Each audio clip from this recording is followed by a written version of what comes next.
Today, we're diving into a fascinating day trading anomaly discovered by researchers Guido Baltussen, Zida, and Amar Subhag. It's called end-of-day reversal and is covered in a paper with the same title.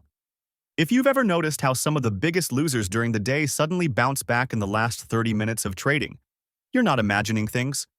There's real data and a published paper behind this pattern. Here's the idea. The authors analyzed U.S. stock data from 1993 to 2019, and they found that stocks that perform poorly during most of the trading day, from the previous close until 3 p.m., tend to rebound in the final 30 minutes between 3:30 and 4 p.m. It's a sharp and statistically significant reversal, and it becomes the predictor for what happens at the close. Here's how a backtested strategy would work. Hypothetically, of course. At 3:30 p.m. each day, you rank all eligible stocks based on their return from the previous close to 3 p.m. Then, you track the performance of the worst performing group and compare it to the best performing group over the final 30 minutes. The researchers found that losers tend to bounce, while winners flatten or dip slightly. A hypothetical spread portfolio, tracking the difference between the worst and best decile of stocks, earns an average of 0.24% per day during that 30-minute window. That's huge for such a short time frame.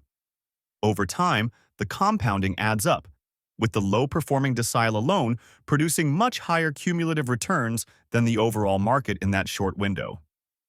Now, to be clear, the paper doesn't assume short selling. It just analyzes the return difference between the strongest and weakest deciles. But the message is clear. Intraday losers experience strong price pressure into the close. Why does this happen?